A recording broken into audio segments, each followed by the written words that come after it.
Queue line జాంతానై rules break చేయడం ఓ రుబాబు డైరెక్ట్గా వెళ్ళడమే పరపత క్యూలో లేకుంటే క్యారెక్టర్ లేనట్టే వరుసలో నిలబడాలంటే నామోషి break the rule and make your own rule అనేది ఓ సినిమాలో వచ్చిన ఫేమస్ డైలాగ్. ప్రస్తుతం నేటి తరం దీనిని బాగా ఫాలో అవుతుంది.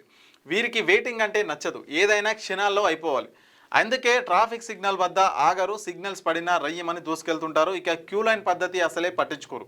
మహిళలు వృద్ధులు లైన్లో నిల్చుంటే వారిని దాటుకొని వెళ్ళి మరీ తమ పనిని కానిచ్చేస్తుంటారు. ఓపిక లేకపోవడం, రూల్స్ బ్రేక్ చేస్తే శిక్ష పడుతుందని వారికి అవగాహన లేకపోవడమే ఇందుకు కారణంగా తెలుస్తున్నది.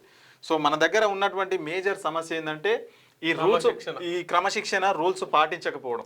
ఎక్కడున్నా సరే మనకు రూల్స్ అంటే నచ్చవు. ఇప్పుడు లైన్ ఉందంటే నచ్చవు, పక్క నుంచి వెళ్ళిపోవాలి అంతే. నువ్వు ఇంటికాడ ఫోన్లు పట్టుకొని పొద్దంతా వండుకోవాలని అనుకుంటాడు కానీ సిగ్నల్ పట్టదు ఒక 30 సెకండ్లు 30 సెకండ్లే అంతే. 30 సెకండ్లు అంతకంటే ఎక్కువ ఉండదు సిగ్నల్. 30-40 సెకండ్లు ఆగడు, వెళ్ళిపోతారు. ఆ చలాన్ని కొడతారు. చలాన్ని కొట్టాక మళ్ళీ అదొక లొల్లి. నాకు ఎట్లా చలాన్ని కొడతారు, పోలీసులు దుర్మార్గులు, పోలీసులు ఇట్లా చేస్తున్నారు అని చలాన్ని కొడితే కొట్టుకొని కానీ వీడు ఆగాడు. ఇంటికాడ మొత్తం ఏదో పడిపోతున్నట్టు ఉంటాడు. ఇంటికి పోయి ఫోన్ ఒత్తుకుంటూ కూర్చుంటారు. మనుషులకు ఇంత పేషెంట్స్ ఓపిక లేకుండా అయిపోతారు. ఇది బ్రేక్ చేస్తారు కదా, మరి ఏది టైంకు జరగదు.